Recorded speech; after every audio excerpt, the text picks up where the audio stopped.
Hi friends, 12th December రోజు market closing తర్వాత top gainers, top losers వాటి యొక్క పర్ఫార్మెన్స్ టెక్నికల్గా ఏ విధంగా జరిగింది అనే విషయాన్ని గురించి ఇప్పుడు చూద్దాం. గెయినర్స్ చూసుకున్నట్టయితే టాటా స్టీల్, హిందాల్కో ఇలాంటి అనేక రకాలైన Maruti, JSW steel, NSC India, SBI life, Bharti Airtel ఇలాంటి స్టాక్స్ అన్నీ కూడా టాప్లో ఉండడం జరిగింది, టాప్ గెయినర్స్గా ఉండడం జరిగింది. ఆల్ట్రాస్ సిమెంట్ ఇవన్నీ కూడా టాప్ గెయినర్స్గా ఉండడం జరిగింది. ప్రతి దాంట్లో మనము అన్నిటి గురించి మనకు చెప్పుకుంటూ పోతే మనకు టైం వేస్ట్ అవుతుంది కాబట్టి జస్ట్ టాప్ టూ స్టాక్స్లో టెక్నికల్గా ఏం జరగడం వల్ల మార్కెట్లో అవి గెయిన్ కావడం జరిగింది అనేది చార్ట్ ప్రకారంగా మనం చూసి డిస్కస్ చేద్దాం.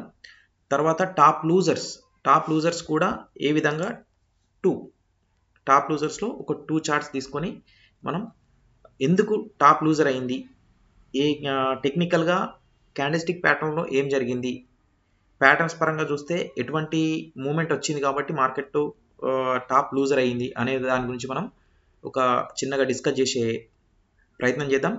ఈ డిస్కషన్ వల్ల మీకు జరిగేటువంటి యూజ్ ఏంటంటే రేపటి అనాలిసిస్లో ఏ ప్యాటర్న్ బ్రేక్ అయినప్పుడు ఏం జరుగుతుంది, ఏ క్యాండిల్స్టిక్ ప్యాటర్న్ ఉన్నప్పుడు ఏం జరుగుతుంది అనే విషయాల గురించి అయితే మీకు అర్థమయ్యే ఛాన్స్ అయితే ఉంటుంది. ఇప్పుడు మనం టాప్ గెయినర్స్లో టాటా స్టీల్లో మూమెంట్ వచ్చింది, 3% పెరగడం జరిగింది. 3% పెరిగినప్పుడు అది దానికల రీజన్ ఏంటి, ఏ ప్యాటర్న్ ఫామ్ అయింది, ఏ టెక్నికల్ లెవెల్ బ్రేక్ అయింది, ట్రేడ్ ఎవ్రీడే ఏమైనా లెవెల్ ఇవ్వడం జరిగిందా అనే విషయం గురించి చూద్దాం. టాటా స్టీల్ అనేది మనకు మార్నింగ్ టైంలో ఫస్ట్ క్యాండిల్ గ్యాప్ అప్ తీసుకున్నది, క్లోజింగ్ వచ్చేసి 166, అది ఓపెనింగ్ వచ్చేసి మనకు డైరెక్ట్ 168, 169లో ఓపెన్ కావడం జరిగింది. అక్కడ నుంచి 172 దాకా కూడా మార్కెట్ ర్యాలీ ఇవ్వడం జరిగింది. అంటే 3% మార్కెట్లో గెయిన్ అయింది అది ఓపెనింగ్ నుంచి, నిన్నటి క్లోజింగ్ నుంచి అనుకుంటే. అయితే ఇక్కడ మరి దీనికల రీజన్ ఏంటి, fundamental news. Okay, fundamental news అనేది మనకు అది కంపెనీ యొక్క ఫండమెంటల్ బేస్ ఆధారంగా ఉంటుంది. ఫండమెంటల్ న్యూస్ తెలియకున్నా కూడా టెక్నికల్గా ఏవి సపోర్ట్ చేయడం వల్ల మార్కెట్లో టాటా స్టీల్ అనేది పికప్ అందుకుంది అనే ఇదైతే మనం ఫండమెంటల్ న్యూస్ అనేది అందరికీ తెలియదు. అదే టెక్నికల్గా అయితే మనం నేర్చుకున్న సబ్జెక్ట్ ప్రకారంగా ముందుకెళ్ళే అవకాశం అయితే ఉంటుంది. కాబట్టి టెక్నికల్గా ఏం జరిగింది అనేది మనం ఒకసారి చూద్దాం. టెక్నికల్గా టాటా స్టీల్లో ప్రీవియస్ డే ముందు రోజు మనకు ఇక్కడ ప్యాటర్న్ అయితే డబ్ల్యూ ప్యాటర్న్ అయితే ఫామ్ కావడం జరిగింది. డబ్ల్యూ ప్యాటర్న్ అనేది బ్రేక్ కావడం కూడా జరిగింది, క్లియర్గా బ్రేక్ కావడం కూడా జరిగింది. ఈ లెవెల్ను 165 లెవెల్ అనేది డబ్ల్యూ ప్యాటర్న్లో బ్రేక్ అయింది కాబట్టి మార్కెట్ గ్యాప్ అప్ తీసుకొని ఇది ఇంతవరకు ర్యాలీనిది మనకు ఇవ్వడం అయితే క్లియర్ కట్గా చూస్తున్నాం జరిగింది. దాంతో పాటు మనకు ఇంకా ఎటువంటి టెక్నికల్గా ఇంకా ఎటువంటి క్యాండిల్స్టిక్ ప్యాటర్న్స్ ఫామ్ అయినాయి అంటే ఇక్కడ చూస్తే మనకు ఒక ఫార్ములా ఉంది, ఇది ఏంది అనేది మీరే గెస్ చేయండి. ఇక్కడ ఒక ఫార్ములా ఉంది, ఇది బ్రేక్ అయింది కాబట్టే మార్కెట్లో ర్యాలీ అనేది జరిగింది. ప్రీవియస్ డే డబ్ల్యూ ప్యాటర్న్ అనేది బ్రేక్ అయింది కాబట్టి మార్కెట్లో ర్యాలీ అనేది జరిగింది. ఇలాంటి టెక్నికల్గా మనం ఇచ్చిన లెవెల్ ట్రేడ్ ఎవ్రీడే కూడా లెవెల్ ఇవ్వడం జరిగింది. ట్రేడ్ ఎవ్రీడే లెవెల్ వచ్చేసి మనకు 164లో మనం ఇవ్వడం జరిగింది మా క్లయింట్లకు. దాని ప్రకారంగా చూసుకున్నట్టు కూడా మార్కెట్లో ఇది మూమెంట్ అయితే తీసుకోవడం జరిగింది. అంతకుముందు ప్రీవియస్ డే రోజు కూడా మార్కెట్లో ప్యాటర్న్ ఫామ్ అయింది, అది బ్రేక్ అయింది, మార్కెట్ మూమెంట్ రావడం జరిగింది. ఈ విధంగా 2 టైమ్స్ డబ్ల్యూ ప్యాటర్న్ అనేది బ్రేక్ అవ్వడం జరిగింది కాబట్టి మార్కెట్లో ర్యాలీ అనేది కొనసాగింది. ఇది టెక్నికల్గా. అదేవిధంగా మరి ఒక టాప్ గెయినర్ వచ్చేసి మనకు హిందాల్కోలో చూసినట్టయితే డబ్ల్యూ ప్యాటర్న్ అనేది ఫామ్ అయింది ప్రీవియస్ డే, ఈ డే కాకుండా ముందు రోజు మనం ఫామ్ అయింది, ఇది బ్రేక్ అయింది కాబట్టి మార్కెట్లో ఇది ర్యాలీ తీయడం జరిగింది. ఇక్కడ ఆ రోజు పెద్దగా ప్రీవియస్ డే పెద్ద మూమెంట్ లేదు, కానీ ఎక్కడి నుంచి మూమెంట్ వచ్చిందంటే ఇక్కడ నుంచి మూమెంట్ వచ్చింది. ఇక్కడ నుంచి మూమెంట్ వచ్చింది.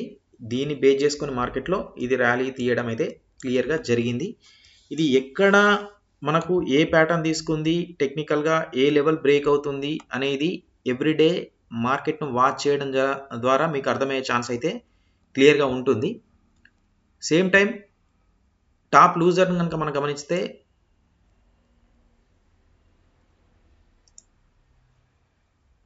Hindustan Unilever top loser. ఇక్కడ డబ్ల్యూ ప్యాటర్న్ అనేది కింది వైపుకు బ్రేక్ అయింది కాబట్టి మార్కెట్లో ర్యాలీ కింది వైపుకు జరగడం జరిగింది. అంటే మార్కెట్లో సెల్లింగ్ రావడం జరిగింది. దానికి గల రీజన్ ఏంటంటే ప్యాటర్న్ బ్రేక్ అయింది. మనం ట్రేడ్ ఎవ్రీడే లెవెల్ కూడా 2300 దగ్గర మనం లెవెల్ ఇవ్వడం జరిగింది. ఆ లెవెల్ కనుక బ్రేక్ అయితే మార్కెట్లో ర్యాలీ కింది వైపు ఉండే అవకాశం ఉంటుందని మనం చెప్పుకోవడం జరిగింది. అదేవిధంగా ఇక్కడ 2300 దాటగానే మార్కెట్లో భారీ ర్యాలీ పుట్ సైడ్ రావడం జరిగింది. ఈ విధంగా మార్కెట్ అనాలిసిస్ను మనము టెక్నికల్గా కూడా మనం గమనిస్తే ప్రీవియస్ మార్కెట్ అయిపోయిన తర్వాత ఏ చార్ట్లో ఏం జరిగింది అనేది మనం ఎవ్రీడే ఎక్స్ప్లెనేషన్ చేస్తూ ఉంటాము. దీనివల్ల ఇది చూడడం వల్ల యూజ్ అయ్యేది ఇటువంటి ప్యాటర్న్ ఫ్యూచర్లో ఎప్పుడైనా వస్తే దాన్ని ఏ విధంగా మనము తీసుకోవాలి, ఏ విధంగా తీసుకొని మనం ట్రేడ్ చేస్తే మనకు ప్రాఫిట్ వచ్చే అవకాశం ఉంటుంది అనేది మనం చేసుకోవడానికి, మనం మార్కెట్ను అర్థం చేసుకోవడానికి వీలుగా ఉంటుంది. కాబట్టి మా ఛానల్ను సబ్స్క్రైబ్ అవ్వండి. ప్రతిరోజు ఆఫ్టర్ మార్కెట్ తర్వాత టాప్ గెయినర్ నుంచి టాప్ లూజర్ నుంచి టెక్నికల్గా ఏం జరిగింది అనే విషయాల గురించి అయితే మనం డిస్కస్ చేద్దాం. ప్యాటర్న్ ఏది బ్రేక్ అయినప్పుడు ఏం జరుగుతుంది అనేది మనం అర్థం చేసుకోవడం వల్ల ఫ్యూచర్లో మనకు టెక్నికల్గా మంచి నాలెడ్జ్ రావడం జరుగుతుంది. టెక్నికల్గా మనం తీసుకునే ప్రతి స్టెప్ కూడా మనకు యూజ్ కావడం అనేది కూడా జరుగుతుంది. కాబట్టి ఛానల్ను సబ్స్క్రైబ్ అవ్వండి, లైక్ చేయండి, షేర్ చేయండి. ఈ మరొక లూజర్ని చూసుకున్నట్టయితే మ్యాక్స్కి వెళ్తుంది. కాకపోతే 1076 దగ్గర లెవెల్ ఇవ్వడం జరిగింది. ఈ లెవెల్ అయితే బ్రేక్ కాలేదు, పెద్ద మూమెంట్ ఏం కాదు, మామూలుగానే మూమెంట్ తీసుకోవడం జరిగింది. నెగిటివ్ వైపు కూడా వెళ్ళలేదు, అలా అని చెప్పేసి పాజిటివ్ వైపు కూడా వెళ్ళలేదు. కాకపోతే నిఫ్టీ 50 పరంగా చూస్తే టాప్ లూజర్గానే ఇది ఉంది మ్యాక్స్ హెల్త్ అనేది. కాబట్టి టాప్ 2 మనం బయింగ్లో చూసాం, టాప్ 2 సెల్లింగ్లో చూసాము. ఏదైనా కూడా ప్యాటర్న్ బ్రేక్ అయినప్పుడే జరుగుతుంది. కాబట్టి ఎక్కడ ఏ ప్యాటర్న్ బ్రేక్ అవుతుంది, నెక్స్ట్ వీడియోలో క్యాండిల్ స్టిక్ ప్యాటర్న్స్ ఎక్కడ ఏ ఇంట్రాడే లైవ్ ఇంట్రాడేలో కూడా ఏ చార్ట్లో ఎక్కడ బ్రేక్ అవుతుంది, దానివల్ల ఏం జరిగిందనే విషయాల గురించి కూడా మనం నెక్స్ట్ వీడియోల నుంచి స్టెప్ బై స్టెప్ మనం చూడడం జరుగుతుంది. ఓకేనా ఫ్రెండ్స్?